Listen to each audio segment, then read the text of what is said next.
नमस्कार प्रिय विद्यार्थियों, मैं अंकित कुमार आपका स्वागत करता हूं अपने जेएचपी कोचिंग में। और आज मैं फिर लेकर के आया हूं मॉडल पेपर जो है देख सकते हैं आप, रसायन विज्ञान का कक्षा 12 का है। तो हम जो है सबसे पहले मॉडल पेपर ही हल कर रहे थे, जिसमें जो है हमने क्वेश्चन करा दिया था कहाँ से 4 का, जो हमारे पास का दूसरा क्वेश्चन था लेंथ एंड नेट संकुचन। यहाँ तक हमारे क्वेश्चन हो चुके थे। आज हम स्टार्ट करेंगे 4 का खा से। तो देखते हैं जल्दी ही, बिना ही देरी किए चलते हैं। यहाँ पर हमारा क्वेश्चन क्या कह रहा है 4 का खा कि बेंजीन सल्फोनिक एसिड से एनिलीन बनाने का रासायनिक समीकरण देते हुए एनिलीन की कार्बिल एमीन तथा डाई एजोटीकरण अभिक्रियाओं के रासायनिक समीकरण लिखिए। यही कह रहा ना। सबसे पहले हमें एनिलीन बनाना, वो भी किससे? बेंजीन सल्फोनिक एसिड से। फिर इसके बाद एनिलीन की कार्बिल एमीन अभिक्रिया भी लिखना है और डाई एजोटीकरण अभिक्रिया भी देना है हमें, ठीक है। तो देखिए यहाँ पर हमारे पास सबसे पहले हम बनाएंगे क्या? सबसे पहले बनाएंगे benzene sulphonic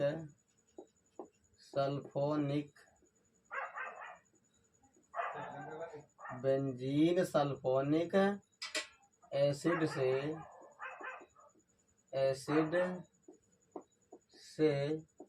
benzene sulphonic acid से एनिलीन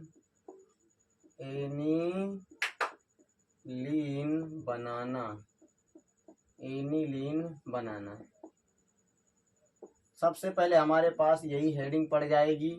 वो यही कह रहा था कि जो बेंजीन सल्फोनिक एसिड से क्या कह रहा है? एनिलीन बनाने के लिए हमारे पास ये है एनिलीन, ठीक है। हमें यही बनाना। देखिए कैसे बनाएंगे। नंबर 1 हमसे यही पूछा है। तो सबसे पहले हम जानते हैं बेंजीन सल्फोनिक एसिड का जो सूत्र होता है वो होता है, बेंजीन बना दीजिए और SO3H। ये क्या होता है? बेंजीन सल्फोनिक एसिड का सूत्र। इससे हमें बनाना क्या है? एनिलीन बनाना है, ठीक है। बेंजीन सल्फोनिक एसिड से एनिलीन बनाना। अब देखिए कैसे बनाना है। सबसे पहले इसकी क्रिया जो है आप कराइएगा किसके साथ? NaOH के साथ। किसके साथ कराई जाती है? NaOH के साथ है। तो देखिए H प्लस OH माइनस मिल के क्या बना देंगे? पानी। और हमारे पास ये उसी प्रकार से Na वहीं पर चला जाएगा जहां पर क्या था? हाइड्रोजन, ठीक है। तो वहीं पर क्या लग जाएगा? Na हमारे पास लग जाएगा। अब देखिए अभी हमारे पास एनिलीन नहीं बना। अब यहाँ से हम क्या करेंगे? अभी इसकी क्रिया जो है हम करा देंगे NaNH2 के साथ। किसके साथ है? NaNH2 के साथ है। तो जब इसकी आप क्रिया इसके साथ कराएंगे NaNH2 के साथ है, तो देखिए Na जो है Na प्लस का जो होता है ये पूरा पूरा इसे ले जाएगा, ये पूरा इसे ले जाएगा और तो बना देगा यहाँ पर ये हमारे पास। फिर NH2 कहाँ पर जाएगा? बेंजीन के पास और निकल जाएगा Na2SO3। क्या निकल जाएगा? Na2SO3। यहाँ पर देखिए, यहाँ पर एक Na है, एक Na यह है, 2 Na हो जाएंगे और SO3। तो Na2SO3 हमारा निकल जाएगा और NH2 जो होता है फिर बेंजीन के पास जाएगा तो ये बन जाएगा हमारा एनिलीन। यही क्या है? एनिलीन है। यही क्या है हमारा? एनिलीन। यही बनाना था, बेंजीन सल्फोनिक एसिड से एनिलीन बनाना। तो हमारे पास ये है बेंजीन सल्फोनिक एसिड और ये है हमारे पास एनिलीन। दूसरे नंबर में क्या कहा था?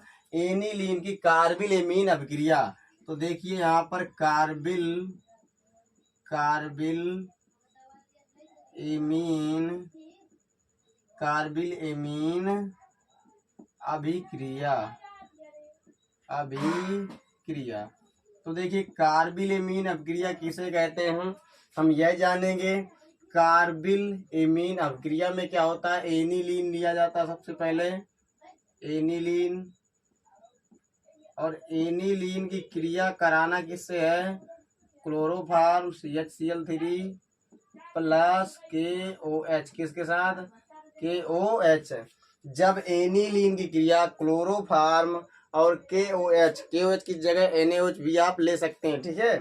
तो जब एनिलीन की क्रिया क्लोरोफार्म व KOH के साथ कराते हैं तो देखिए जो हमारे पास प्रोडक्ट बनेगा वो बनेगा NC, बेंजीन के ऊपर NC, ठीक है। इसके बाद निकल जाएगा KCl प्लस H2O, क्या निकल जाएगा, KCl प्लस H2O। ये हमारे पास जो प्रोडक्ट बनेगा इसे कहते हैं फेनिल आइसो साइनाइड। इसका नाम क्या है, फेनिल आइसोसाइनाइड। क्या नाम है, फेनिल आइसोसाइनाइड। ये आपको ध्यान में रखना है। जब यही क्या है आपकी कार्बिलेमेन अभिक्रिया, जब एनिलीन इसके साथ क्रिया करेगा, इन दोनों के साथ क्या बनाएगा, फेनिल आइसोसाइनाइड। इसके बाद देखना तीसरे नंबर में हमसे कह रहा था डाई एजोटीकरण।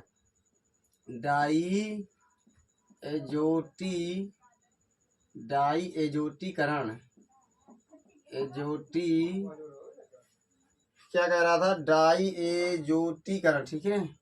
यही कह रहा था डाई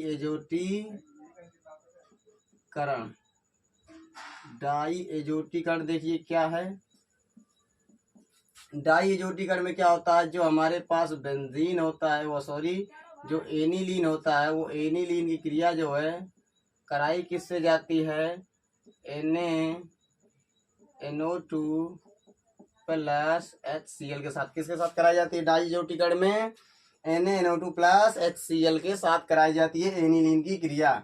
तो हमारे पास बनता क्या है आप देख सकते हैं, जो हमारे पास बनेगा वो बनेगा बेंजीन के ऊपर N2Cl। क्या बनेगा, N2Cl। इसे कहते हैं बेंजीन डाई एजोनियम क्लोराइड। क्या नाम दोगे, बेंजीन डाई एजोनियम क्लोराइड। आप लिख सकते हैं बेंजीन डाई एजोनियम क्लोराइड। क्या नाम है, बेंजीन डाइजोनियम क्लोराइड। तो ये रहा हमारा इसका आंसर जो हमारे पास था चौथे का खा, ठीक है। इसके बाद हम देखते हैं चौथे का गा। देखिए प्रिय विद्यार्थी, 4 का हमारा ग कह रहा है इलेक्ट्रॉन स्नेही प्रतिस्थापन अभिक्रिया क्या है, एरिल हैलाइड का उदाहरण देते हुए इसकी क्रियाविधि समझाइए। तो सबसे पहले हम जानेंगे इलेक्ट्रॉन स्नेही प्रतिस्थापन अभिक्रिया। तो हमारे पास हेडिंग क्या पड़ जाएगी, इलेक्ट्रॉन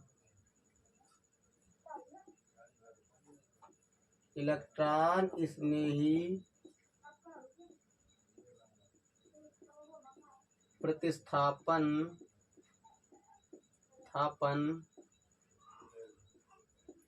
अभिक्रिया। इलेक्ट्रॉन स्नेही प्रतिस्थापन अभिक्रिया। तो देखते हैं हमारे पास इलेक्ट्रॉन स्नेही प्रतिस्थापन अभिक्रिया है क्या। तो देखिए वह अभिक्रिया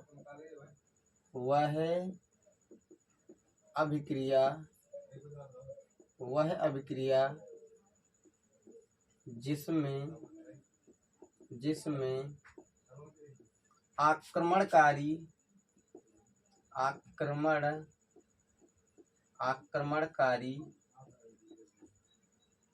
वह अभिक्रिया जिसमें आक्रमणकारी अभिकर्मक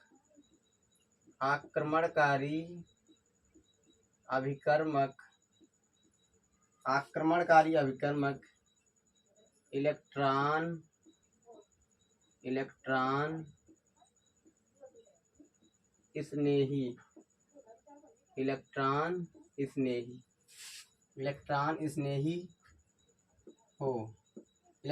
स्नेही हो उसे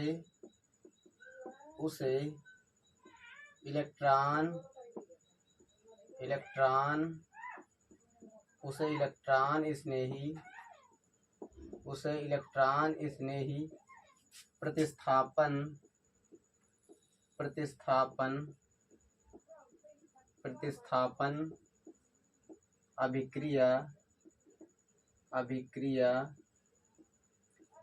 अभिक्रिया कहते हैं। अभिक्रिया कहते हैं। तो देखिए यहाँ पर लिखा क्या है, वह अभिक्रिया जिसमें आक्रमणकारी यानी कि मतलब आक्रमण करने वाला, ठीक है, आक्रमणकारी अभिकर्मक इलेक्ट्रॉन स्नेही हो। क्या हो? जिसमें आक्रमणकारी अभिकर्मक क्या हो? इलेक्ट्रॉन स्नेही हो। तो उसे क्या कहते हैं? उसे इलेक्ट्रॉन स्नेही प्रतिस्थापन अभिक्रिया कहते हैं। जैसे देखिए उदाहरण, फिर उदाहरण जो हम देंगे यहाँ पर, इसकी फिर क्रिया विधि भी हमें बताना है, कि क्वेश्चन में कह भी रहा है कि एरिल हैलाइड का उदाहरण देते हुए इसकी क्रिया विधि बताइए। सबसे पहले हम देखेंगे उदाहरण इसका। तो देखिए हमारे पास एरिल हैलाइड का वो भी लेना है, ठीक है। तो हमारे पास एक है, जैसे यहाँ पर आप देख सकते हैं क्लोरोबेंजीन। जैसे हमारे पास क्या है? क्लोरोबेंजीन। एरिल हैलाइड में आप कोई सा भी ले सकते हैं, क्लोरोबेंजीन, आयोडोबेंजीन, ठीक है, और ब्रोमोबेंजीन, जो भी लेना हो आपको। इसकी क्रिया हम किसके साथ कराएंगे? HNO3 के साथ। किसके साथ? HNO3 के साथ कराएंगे। सांद्र जो H2SO4 होता है उसकी उपस्थिति में। आपको पता होगा जो हमारे पास HNO3 होता है ये दो भागों में टूटता है, OH- और NO2+। क्या होता है? ये दो भागों में टूटता है, OH- NO2+। तो आक्रमणकारी क्या होना चाहिए? इलेक्ट्रॉन स्नेही, इलेक्ट्रॉन को चाहने वाला। कौन इलेक्ट्रॉन को चाहता है? प्लस वाला। हमेशा इलेक्ट्रॉन को कौन चाहेगा? जिसके पास प्लस चार्ज होगा। ये आपको ध्यान में रखना है। यानी माइनस वाले कौन चाहता है? प्लस वाला, ठीक है। ये क्या करेगा? आक्रमण करेगा। जब आक्रमण करेगा यहाँ पर, तो दो तरह के हमें प्रोडक्ट मिलेंगे। कितने प्रकार के? दो तरह के प्रोडक्ट यहाँ पर मिलेंगे। आप देख सकते हैं ऐसे। एक तो हमारे पास ये क्लोरोबेंजीन है ही है, और यहाँ पर क्या लग जाएगा? NO2। और यहाँ पर इसके बाद एक प्रोडक्ट पैरा वाला भी हमें मिल जाएगा। यहाँ पर देखिए, यानी कि मतलब दो प्रकार के हमें प्रोडक्ट मिलेंगे जब हम क्लोरोबेंजीन क्रिया नाइट्रिक अम्ल के साथ कराएंगे। क्लोरोबेंजीन की H2SO4 की उपस्थिति में एक तो आर्थो में जाएगा NO2, एक पैरा में जाएगा। और यही हमें समझना भी है कि एक आर्थो पर जा रहा है और एक पैरा पर। इसकी क्रिया विधि दीजिए। देखिए मैकेनिज्म के अनुसार हम समझेंगे, ठीक है। तो देखिए मैकेनिज्म में क्या होता है, जो इसकी क्रिया विधि है, क्रिया विधि, क्रिया विधि, क्रिया विधि में हमें समझना है कैसे।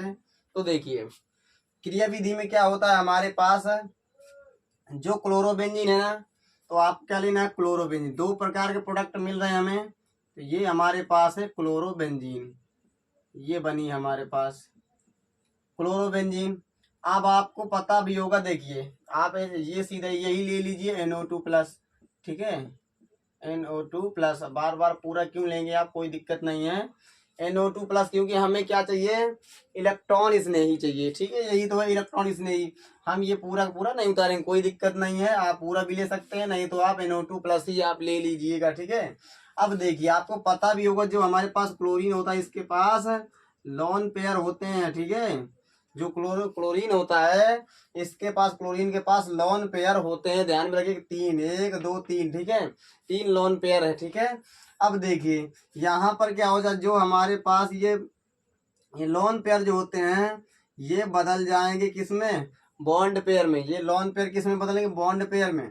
और ये जो बॉन्ड होता है ना, ये जो बॉन्ड होता है यहाँ पर लगा है, ये वाला बॉन्ड, ठीक है, ये जो बॉन्ड यहाँ पर लगा है ये वाला, ये बॉन्ड किस में बदल जाएगा? ये बॉन्ड बदल जाएगा लोन पेयर में। ध्यान रखिएगा, ठीक है।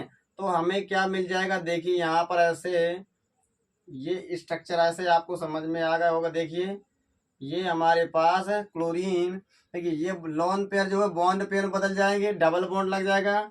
और ये क्लोरीन है, क्लोरीन ने इलेक्ट्रॉन त्याग दी है, क्योंकि ये लोन पेयर दोनों दोनों किस में बदल गए? बॉन्ड पेयर में, ठीक है, बॉन्ड में बदल गए। अब देखिए क्लोरीन ने इलेक्ट्रॉन त्यागे हैं, तो क्लोरीन के पास कैसा चार्ज आ जाएगा? प्लस चार्ज आ जाएगा। कैसा चार्ज आएगा क्लोरीन के पास? प्लस चार्ज, क्योंकि इलेक्ट्रॉन इसने दे दिए हैं, ठीक है, ये ध्यान में रखना। अब देखिए यहाँ पर जो है बॉन्ड पेयर में बदल गया। अब देखिए यहाँ से इलेक्ट्रॉन, ये जो बॉन्ड है ना, ये बॉन्ड पेयर हमेशा किस में बदलता है? लोन पेयर में। लोन पेयर बदलेगा बॉन्ड पेयर में, और बॉन्ड पेयर बदलेगा लोन पेयर में। ये आपको ध्यान में रखना है। ये जो बॉन्ड है, ये बॉन्ड किस में बदल जाएगा? लोन पेयर में। तो यहाँ जो है निगेटिव चार्ज आएगा, यहाँ कैसा चार्ज आ जाएगा? निगेटिव। और निगेटिव चार्ज अगर यहाँ आ गया तो आक्रमण कौन करेगा? यहाँ पर NO2+, क्योंकि प्लस वाला आक्रमण कहाँ करेगा, जहां पर निगेटिव दिखेगा उसे, ठीक है। तो यहाँ पर क्या होगा, यहाँ पर माइनस चार्ज आएगा, क्योंकि ये जो बॉन्ड पेयर है, ये बॉन्ड पेयर बदलेगा, लॉन पेयर में माइनस चार्ज आ जाएगा यहाँ पर, तो आक्रमण कौन कर देगा, जो हमारे पास है NO2। तो ये हमारे पास यहाँ पर बन जाएगा एक प्रोडक्ट ऐसा, ठीक है। NO2 को यहीं पर चिपका देना है, जब माइनस और प्लस मिल जाएंगे तो हो जाएगा उनका काम, ठीक है। अब इसके बाद देखिए दूसरा प्रोडक्ट हमारे पास ये क्यों बनता है, देखना हमें, ये हमारे पास है, ऐसे आपको बना लेना सबसे पहले, और ये NO2+ आक्रमणकारी हमारा हो जाएगा। देखिए तुम्हें पता है कि इसके पास लॉन पेयर होते हैं क्लोरीन के पास। अब देखिए क्लोरीन के पास हमारे पास इसके लॉन पेयर बैठे हुए हैं। अब देखिए ये लॉन पेयर किस में बदल जाएंगे, बॉन्ड पेयर में, ठीक है। तो ये बॉन्ड पेयर में जब बदलेंगे तो क्लोरीन के पास ऐसा कुछ नजर आएगा, ऐसा, ठीक है। यहाँ प्लस चार्ज आ जाएगा। अब देखिए लॉन पेयर दिखाना कोई जरूरी नहीं है दोबारा, ठीक है। अब देखिए ये बदल गए। अब यहाँ पर क्या होगा, ये जो बॉन्ड है ना, ये बॉन्ड दोनों के दोनों बदल जाएंगे किसमें, लॉन पेयर में। क्या पर बदल जाएंगे, लॉन पेयर में बदल जाएंगे, ठीक है। अब देखिए ये जब बदल जाएंगे तो यहाँ पर कैसा आ जाएगा, डबल बॉन्ड यहाँ पर आ जाएगा, और यहाँ पर जो हमारे पास ये जो रहेगा ना, ये वाला बॉन्ड है, ये वाला बॉन्ड, ये यहाँ पर ऐसे करके यहाँ पर आ जाएगा, ठीक है। तो देखिए यहाँ पर जब बॉन्ड बदल जाएगा लॉन पेयर में, तो यहाँ पर माइनस चार्ज आ जाएगा। अब माइनस चार्ज के पास कौन जाएगा, प्लस वाला।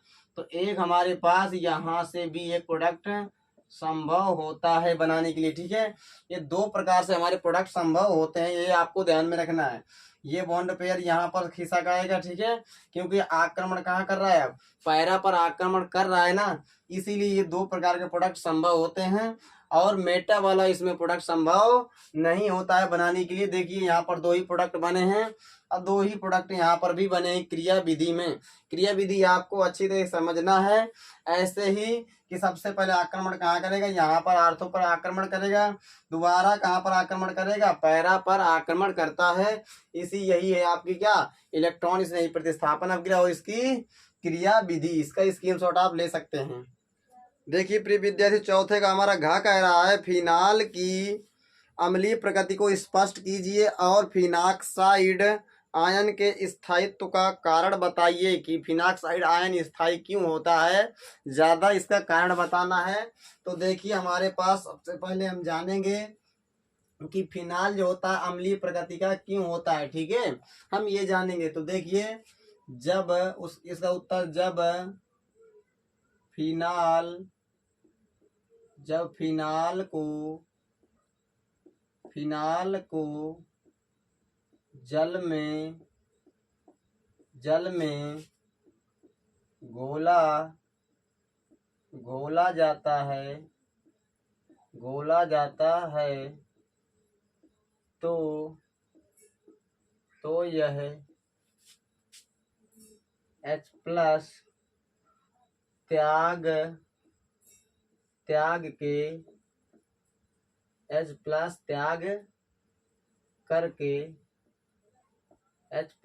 करके जब फिनाल को जल में घोला जाता है तो यह H+ त्याग करके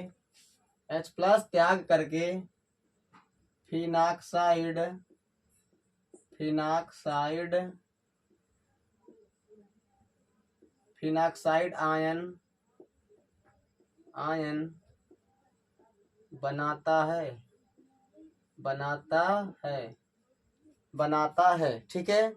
और देखिए जब ये फिनाक्साइड आयन बनाता है तो हमारे पास ये लिखना आपको ऐसे ही है कि जब फिनाल को जल में घोला जाता है तो यह H+ त्याग करके, H+ यानी त्याग देता है, H+ त्याग करके फिनाक्साइड आयन बनाता है। क्या बनाता है, फिनाक्साइड आयन बनाता है, जिससे हमें पता चलता है कि फिनाल जो है अम्लीय प्रकृति का होता है। क्यों, क्योंकि उसने H+ त्यागे हैं। यदि कोई H+ त्यागता है तो हमें पता चलता है कि H+ त्याग रहा है तो अम्लीय होगा ही होगा, ठीक है। तो देखिए जैसे हमें समझना है कि हमारे पास ये है, ये हमारे पास फिनॉल जब आप इसे जल में घोलेंगे तो देखिए जल में जब घोलेंगे तो क्या होगा, यहाँ पर ये ऐसे आपको कुछ नजर आएगा स्ट्रक्चर। ये O- हो जाएगा क्योंकि H+ जब त्यागेगा यहाँ पर क्या होगा, जब ग्रहण कर लेगा H3O+, ये हो जाएगा। ठीक है, और ये क्या है हमारे पास, फिनाक्साइड आयन। ये क्या है, फिनाक्साइड आयन। ये हमारे पास फिनाक्साइड आयन है। अब देखिए जो हमारे पास है यह फिनाक्साइड आयन, यह फिनाक्साइड फिनाक्साइड यह फिनाक्साइड आयन अनुनाद अनुनाद के कारण अधिक स्थायी होता है, अधिक स्थायी होता है।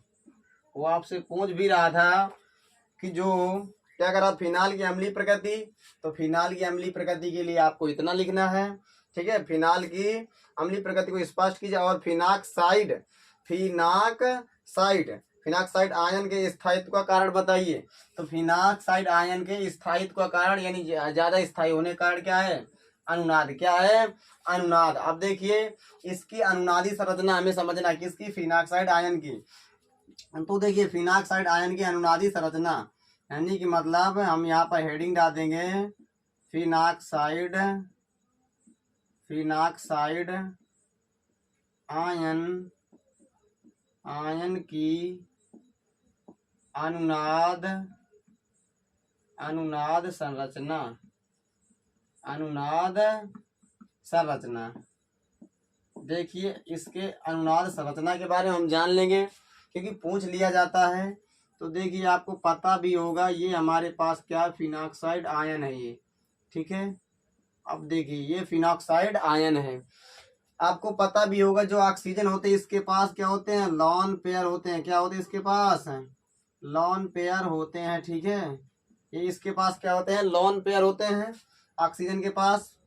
ये क्या होगा, देखिए ये जो लॉन पेयर है ना, ये लॉन पेयर किस में बदल जाएंगे, ये बॉन्ड पेयर बदल जाएंगे। ये जो होता है ये लॉन पेयर बॉन्ड पेयर में बदलेंगे। ये बॉन्ड जो है ना ये किस में बदल जाएगा, लॉन पेयर में बदल जाएगा। तो यहाँ पर ये स्ट्रक्चर कैसा बन जाएगा, देखिए आपको जो स्ट्रक्चर है कुछ ऐसा नजर में आएगा। ये डबल बॉन्ड आ जाएगा ये। ठीक है, ऑक्सीजन के पास फिर कोई चार्ज नहीं रह जाएगा। यहाँ पर दोनों के दोनों इलेक्ट्रॉन आ चुके हैं। ठीक है, यहाँ पर क्या हो जाएगा, दोनों के दोनों इलेक्ट्रॉन आज ये बॉन्ड है, बॉन्ड पेयर किस में बदल जाएगा, लॉन पेयर में। और ये जो दोनों के दोनों इलेक्ट्रॉन थे ये कहाँ पर बदल जाएंगे, बॉन्ड पेयर में बदल जाएंगे। ठीक है, अब देखिए यहाँ पर फिर दोबारा वही कंडीशन, ये जो हमारे पास है लॉन पेयर दोनों के दोनों किस में बदल जाएंगे, बॉन्ड पेयर में बदल जाएंगे। ये बॉन्ड पेयर किस में बदल जाएगा, ये लॉन पेयर में बदल जाएगा यहाँ पर आकर। ठीक है, अब देखिए यहाँ पर स्ट्रक्चर आपका कुछ ऐसा नजर आने लगेगा। इस पर ये डबल बॉन्ड ऐसे यहाँ पर हो जाएंगे और ये ऑक्सीजन यहाँ पर ऐसा हो जाएगा। अब देखिए यहाँ पर बॉन्ड, ये लॉन पेयर किस में बदल गया, बॉन्ड पेयर बदल गया। और ये बॉन्ड पेयर ये यहाँ पर लॉन पेयर में बदल जाएगा, ये देखिए यहाँ पर। ठीक है, अब देखिए फिर पुनः इसी प्रकार से करेंगे। ये हमारे पास जो बॉन्ड पेयर है ये दोबारा किस में बदल जाएंगे, लॉन पेयर में।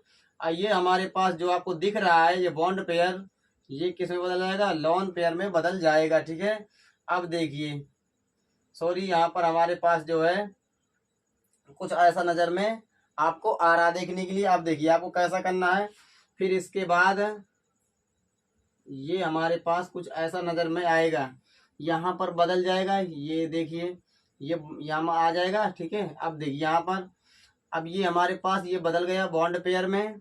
अब ये बॉन्ड पेयर कहाँ पर आ जाएगा, यहाँ पर आ जाएगा। ये जो बॉन्ड पेयर है लॉन पेयर में बदल जाएगा। अब ये डबल बॉन्ड उसी प्रकार आ जाएगा। अब देखिए फिर आपको क्या करना है, फिर दोबारा ये जो हमारे पास है ये लॉन पेयर फिर किस में बदल जाएंगे, बॉन्ड पेयर में। और ये बॉन्ड पेयर पुनः कहाँ पर बदल जाएगा, लॉन पेयर में बदल जाएंगे। तो हमारे पास जो फाइनली स्ट्रक्चर आ जाएगा वो कुछ इस प्रकार से आपको नजर में आएगा। देखिए ये ऐसा, ठीक है। तो आप देख सकते हैं यही क्या इसकी अनुनादी संरचना है, ये फिनाक्साइड आयन की अनुनादी संरचना है। लॉन पेयर दिखाना कोई जरूरी नहीं है बाद में, ठीक है, आप दिखाएं या ना दिखाएं कोई दिक्कत नहीं होती इससे। ये इसकी अनुनादी संरचना, पहले बॉन्ड कहाँ थे, अब बाद में बॉन्ड कहाँ आ गए हैं। बॉन्ड का इधर उधर घूमना ही हमारा क्या है, अनुनाद का गुण है, ठीक है। अब इसके बाद हम देखते हैं नेक्स्ट क्वेश्चन। देखिए प्रिय विद्यार्थियों, 5 का हमारा क्या कह रहा है, प्रथम कोटि की अभिक्रिया के 4 प्रमुख अभिलक्षण लिखिए, ठीक है। इसके बाद कह रहा है एक प्रथम कोटि की अभिक्रिया का अर्धायुकाल 60 मिनट है, कितने समय में अभिक्रिया का 90% भाग पूर्ण होगा, यही कह रहा ना। तो देखिए जो हमारे पास है प्रथम कोटि की अभिक्रिया के 4 प्रमुख अभिलक्षण पूछ रहा है, इसका जो आंसर है आप देख सकते हैं, मैं अभी करा चुका हूँ ऊपर। आपको देखना क्या है, मॉडल पेपर जो 2 का घा क्वेश्चन है ना, 2 का घा, वही आप देखिए मैं करा चुका हूँ। मैं सिर्फ जो है इसका सवाल ही करवाऊंगा। तो सवाल में क्या कह रहा है, एक प्रथम कोटि की अभिक्रिया का अर्ध आयुकाल। तो अर्ध आयुकाल में क्या है, अर्ध आयुकाल का मतलब दिया है आपका, क्या दिया है यहाँ पर, अर्ध आयुकाल। अर्ध आयुकाल का मतलब होता है आधा, यानी टी हाफ, ठीक है। अर्ध आयुकाल आधा समय, तो टी हाफ का मान कितना, 60 मिनट है, 60 मिनट।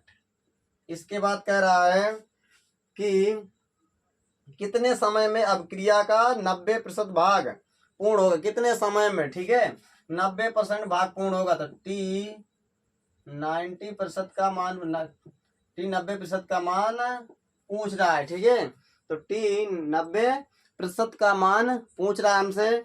और देखिए यदि टी 90% कह रहा है ना, यानी पूर्ण होने में यही कह रहा है ना, तो 90% भाग पूर्ण होने में, जब पूर्ण होने की बात आए तो यक्स का मान क्या होगा, यक्स का मान हमारा होगा 90, यानी 90% की बात कर रहा है ना। तो 100% में आपको पता भी हो, 100% में यदि 90% पूर्ण हो रही है तो ए का मान कितना रहा होगा, पहले जो अभिकारक की सांद्रता रही होगी, ए का मान कितना रहा होगा, पहले 100 रहा होगा, कितना रहा होगा, 100 रहा होगा। फिर 90% पूर्ण होने में, जब 90% पूर्ण हो गई होगी, एक्स का मान होगा, वो क्या होगा, एक्स का मान होगा, पहले भी मैं बता चुका हूँ, वो हमारा क्या होगा, एक्स का मान होगा, ठीक है। अब देखिए यहाँ से हमें क्या करना है, वो यही पूछ रहा है। तो सबसे पहले हम क्या लगाएंगे, टी हाफ जो हमारे पास दिया है ना, तो एक सूत्र आपको पता भी होगा अर्ध आयुकाल का अभिक्रिया के, क्या होता है, जो हमारे पास होता है T1/2 बराबर होता है 0.693, और बटे में क्या होता है के, क्या होता है, बटे के होता है। आपने पढ़ा भी होगा ये सूत्र, ये क्या है, वेग स्थिरांक है, क्या वेग स्थिरांक है, ठीक है, ठीक है, प्रथम कोटि की अभिक्रिया का। अब देखिए यहाँ पर क्या होगा कि सबसे पहले हम वेग स्थिरांक नहीं है, टी का मान कितना दिया, T1/2 का मान है 60, कितना है 60, 0.693 बटे में के है। आप के को यहाँ लाइए तो देखिए यहाँ पर निकल के आ जाएगा हमारे पास 60, ये हमारे पास इतना निकल के आ जाएगा। अब यहाँ से हम क्या लगाएंगे, एक सूत्र लगाएंगे, आपको पता भी होगा, के बराबर सूत्र होता है प्रथम कोटि की अभिक्रिया के वेग स्थिरांक का व्यंजक 2.303 बटे टी लॉग 10⁻A/A-x, ये आपको सूत्र याद में रखना है, ठीक है। अब देखिए यहाँ से क्या करना है, के का मान जो इतना है यहाँ पर उठा कर रख दीजिए। यहाँ पर जब आप रख देंगे 0.693 बट्टे में क्या है 60 बराबर 2.303 बटे टी, टी कितने का मान पूछा, 90%, तो टी 90% का मान हमसे पूछ रहा था, ठीक है। अब देखिए यहाँ से आपको क्या करना है, log 10 का मान कितना है 100, तो आप 100 रखेंगे, 100 माइनस 90 आ जाएगा। अब देखिए यहाँ से आपको क्या करना है और हल करना है, 0.693 बटे में क्या आ जाएगा 60, 2.303 बटे टी 90% लॉग 10 देखिए यहाँ से जब घटा देंगे तो 10 बचेगा, 10 से 1 0 कट जाएंगे तो 10 आ जाएगा, नहीं आ जाएगा, ठीक है। अब देखिए यहाँ पर हो जाएगा 0.693 बटे 60 2.303 टी 90। अब देखिए log 10 का मान कितना होता है 1। log 10 का मान कितना होता है 1, जितना जीरो उतना मान, ठीक है। अब देखिए यहाँ से क्या हो जाएगा कि आपको पता भी होगा जब आपने प्रथम कोटि की अपक्रिया के अर्ध आयु काल का आपने व्यंजक सिद्ध किया होगा, तो इतना जो है कितने कितने का गुणा कितने के साथ कराया गया था, कितना आया था आपको पता भी होगा। 2.303 का जब गुणा इसके साथ 0.30 10 के साथ कराया गया होगा, तो इसका जब आप गुणा कराएंगे इन दोनों का तो इतना आ जाएगा लगभग में। तो मैं इसको जो इतना लिख सकता हूँ क्योंकि हमने सिद्ध किया है, ठीक है। अब देखिए बटे में कितना है तुम्हारा 60। कैलकुलेशन को सरल करने के लिए बता रहा हूँ आपको। बराबर क्या हो जाएगा 2.303 बटे में क्या टी 90%। अब देखिए 2.303 से कट जाएगा हमारे पास है, तो यहाँ पर आ जाएगा हमारे पास टी 90% बराबर आ जाएगा 60 बटे 0.30 10 आ जाएगा। अब देखिए यहाँ पर आपको क्या करना है, भाग लगाना है। जब आप भाग लगाएंगे तो टी 90% का मान आ जाएगा 199.33 मिनट। ये आपका क्या आ जाएगा प्रिय विद्यार्थियों, ये आपका आ जाएगा आंसर। आपको ऐसे ही करना है। तो सबसे पहले दिया क्या क्या था, दिया था आपको इतना, और 90% पूर्ण होने के लिए कह रहा था। अगर पूर्ण हो गई हो तो वो होता है x का मान। पहले कितना रहा होगा प्रतिशत की बात जब करें तो ये का मान 100 लिया जाता है। तो देखिए तो इतने का मान पूछा था टी 90%, क्योंकि तो वही कह रहा था कि अपक्रिया यदि अपक्रिया को हम कह रहा था कि कितने समय में टाइम पूछ रहा है ना, कितने समय में अभिक्रिया का 90% भाग पूर्ण हो जाएगा, कितने समय में अभिक्रिया का 90% भाग पूर्ण हो जाएगा, यही कह रहा ना। तो टी 90% का मान पूछ रहा था, तो आपको ऐसे ऐसे करके धीरे से लगा देना है। यही आपका आंसर है। इसके बाद हम देखते हैं नेक्स्ट क्वेश्चन। देखिए प्रिय विद्यार्थी 5 का हमारा खा कह रहा है कि 0.00128 मोल लीटर इनवर्स एसिटिक अम्ल की चालकता 4.95 गुणे 10⁻⁻5 सीमेंस सेंटीमीटर इनवर्स है।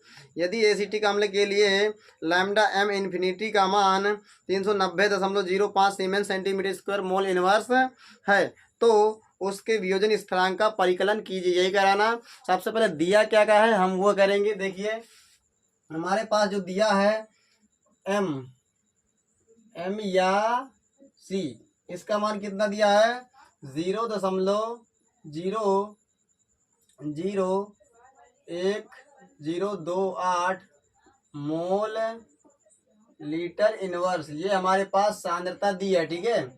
अब देखिए इसके बाद चालकता का मतलब होता है कैप्पा। कैप्पा का मान कितना है 4.95 गुणे 10⁻⁻5। और हमारे पास क्या है, इसका मात्रा है साइमन सेंटीमीटर इनवर्स। इसके बाद है एसिटिक अम्ल के लिए लैम्डा एम इन्फिनिटी का मान कितना है 390.05 Simon centimetre square mole inverse, ठीक है। तो उसके वियोजन स्थिरांक का मतलब होता है के ए। क्या होता है वियोजन स्थिरांक, के ए का मान पूछ रहा है। तो देखिए आपको कैसे करना है। सबसे पहले के ए का आपने सूत्र पढ़ा होगा। के ए का सूत्र होता है सी इंटू अल्फा स्क्वायर बटे 1 माइनस अल्फा होता है, ये होता है सूत्र। लेकिन अल्फा बराबर जो होता है वो होता है सूत्र अल्फा बराबर हमारे पास लैम्डा एम सी बटे लैम्डा एम इन्फिनिटी, एक ये सूत्र होता है। तो अल्फा का मान हमें कहाँ से मिलेगा, यहाँ से। लेकिन हमारे पास यह दिया, लेकिन यह नहीं दिया है। तो इसका क्या होता है अनंत, ये मोलर चालकता, ठीक है। किसी सांद्रता पर जो मोलर चालकता इसका मान जब निकालेंगे तो एक सूत्र होता है, वो होता है हमारे पास कैप्पा गुणे 1000 बटे सी या एम, ठीक है। तो इतने सूत्र हमें यूज करेंगे तब हमारे पास निकल कर आएगा। तो सबसे पहले हम क्या निकालेंगे, यह निकालेंगे फिर इसके बाद ये मान जब इसका निकलेगा यहाँ पर पुट कर देंगे तो अल्फा निकल के आ जाएगा, और जब अल्फा निकल के आ जाएगा फिर यहाँ पर रख देंगे क्योंकि सी का मान तो दिया है, ठीक है ना। तो बस आपको यही क्रम से करना, सबसे पहले ये करना है, इसके बाद यह, इसके बाद यह। तो देखिए हम कैसे करेंगे, तो आपको आप जान चुके होंगे। सबसे पहले हमें क्या निकालना है, लैम्डा एम सी ये निकालना है। तो इसका सूत्र निकालने, किसी सांद्रता पर जो मोलर चलकता है इसे निकालने के लिए कैप्पा गुणे 1000 बटे में क्या होता है हमारे पास एम या सी, ठीक है। तो देखिए जब ये आप निकालेंगे ऐसे,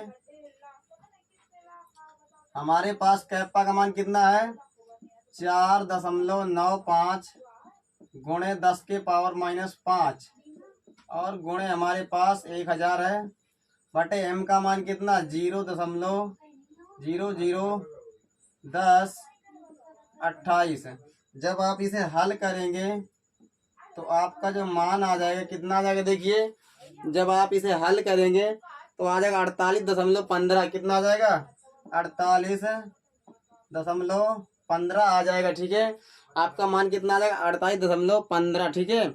आप देखिए, और Simon centimetre square mole inverse क्या आ जाएगा, Simon centimetre square mole inverse, ये हमारे पास इतना आंसर आ जाएगा। अब देखिए अब हमें क्या निकालना है, अल्फा, क्या निकालना है अल्फा। तो अल्फा बराबर क्या होता है लैम्डा एम सी बटे लैम्डा एम इन्फिनिटी, ये होता है सूत्र। तो अल्फा इसका मान कितना इतना आ चुका है 48.15 बटे इसका मान कितना ये दिया है 390.05 इतना दिया है ना। अब देखिए जब आप इसे हल करेंगे, आपका मान जो आ जाएगा वो आ जाएगा 0.123, इतना आपका आंसर आ जाएगा, ठीक है। अल्फा का 0.123, लेकिन हमें क्या निकालना था, हमें जो कैलकुलेशन बहुत है प्रिय विद्यार्थी, ये ध्यान रखना, हमें अल्फा मान मिल चुका है, आप के ए निकालना है। तो के ए बराबर होता है सी इंटू अल्फा स्क्वायर बटे 1 माइनस अल्फा। तो के ए बराबर आ जाएगा, देखिए सी का मान कितना 0.00, ये हमारे पास इतना मान है सी का, ठीक है।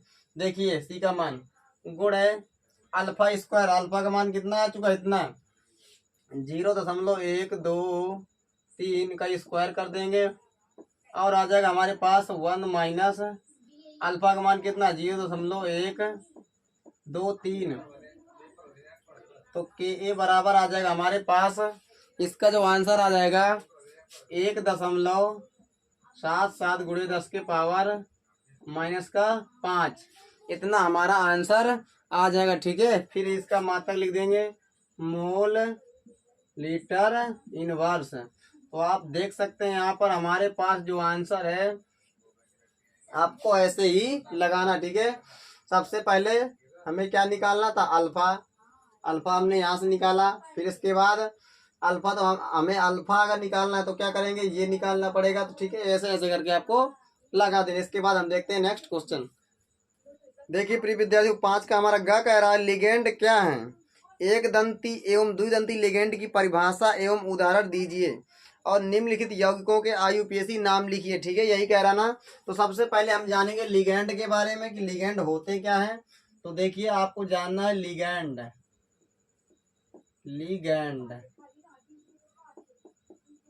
देखिए लिगेंड होते क्या है, वे परमाणु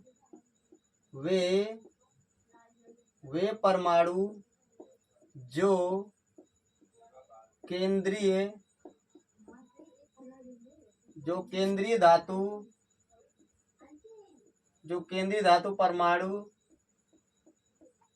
केंद्रीय धातु परमाणु को इलेक्ट्रॉन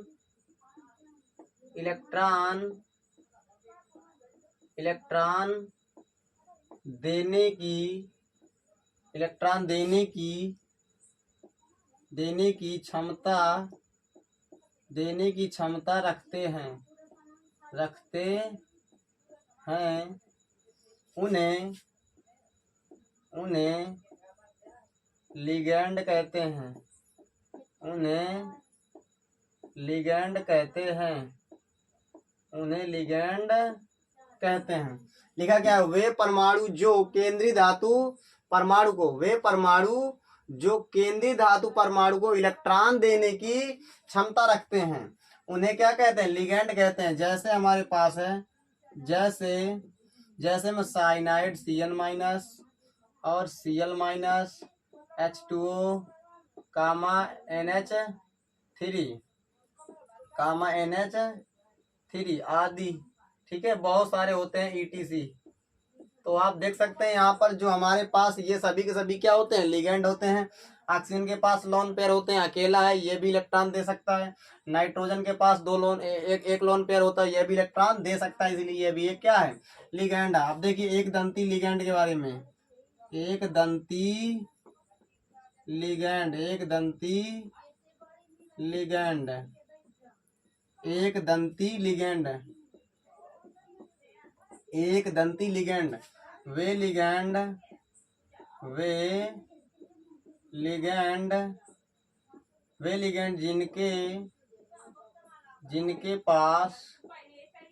जिनके पास एक दाता परमाणु होता है, वे लिगैंड जिनके पास एक दाता परमाणु होता है, क्या होता है, एक दाता परमाणु होता है, उसे एक दंती लिगैंड कहते हैं, एक दंती लिगैंड कहते हैं। उदाहरण में देखिए, जैसे हमारे पास है, यही लिख दीजिए, Cn- Cl- H2O NH3, ये सभी के सभी क्या है हमारे पास, एक दंती लिगैंड है। ये ध्यान में रखना है, जिनके पास केवल एक दाता परमाणु, एक ही दाता परमाणु इलेक्ट्रॉन देने के लिए। जैसे हमारे पास आप देख सकते हैं, यहाँ पर ऑक्सीजन एक है, नाइट्रोजन एक है, ठीक है, यही इलेक्ट्रॉन दे सकते हैं, Cl है। अब देखिए द्विदंती लिगैंड,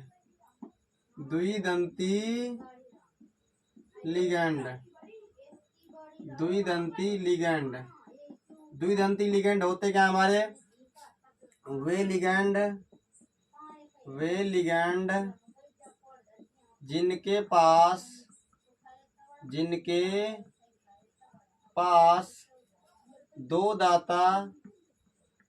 दो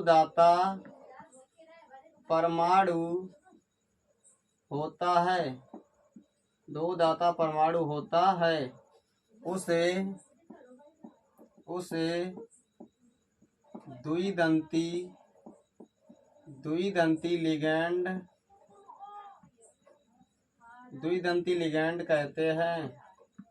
कहते हैं।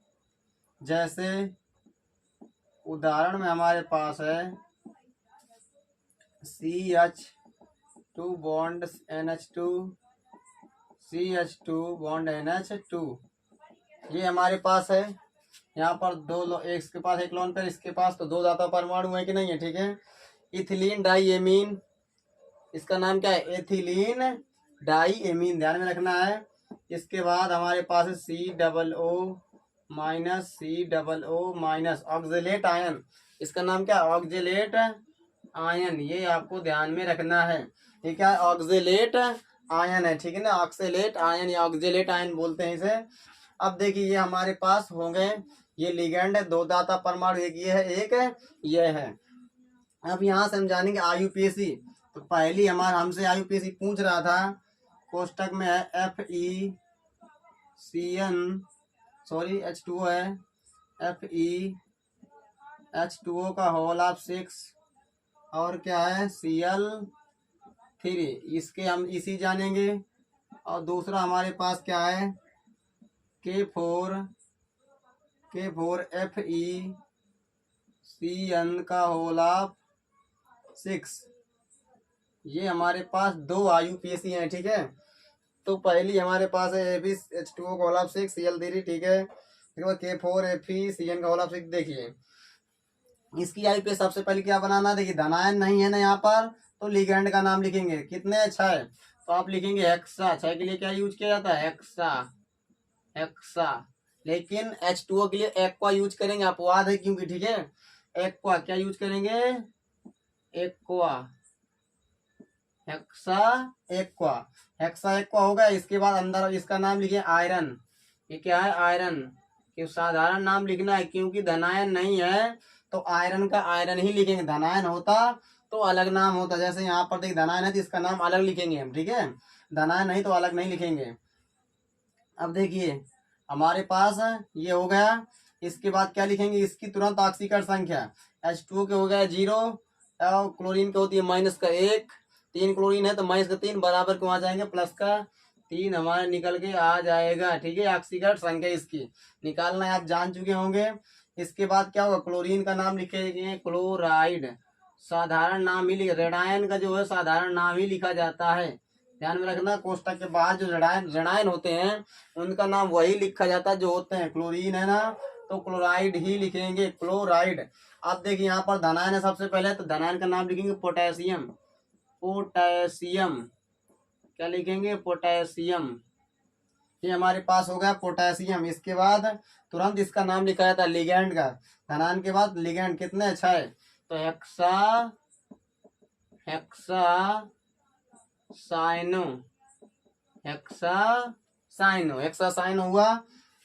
अब हेक्सा साइनो के बाद ये हमारे पास आयरन है, तो ये आयरन नहीं लिखेंगे, फेरेट लिखेंगे। क्या लिखेंगे, फेरेट।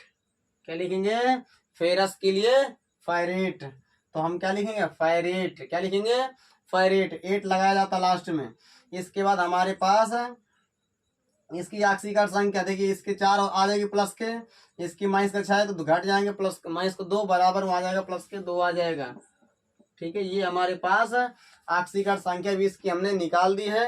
ये पूरा का पूरा रहा प्रिय विद्यार्थी हमारा क्वेश्चन का आंसर। तो आई होप अगर आपको ये वीडियो हमारा पूरा समझ में आ गया होगा तो कृपया करके अपने दोस्तों के साथ ये वीडियो जरूर शेयर करना, और अगर आपने हमारे चैनल को सब्सक्राइब नहीं किया तो कृपया करके जरूर कर लेना। चलते हैं, नमस्कार, जय हिंद, वंदे मातरम।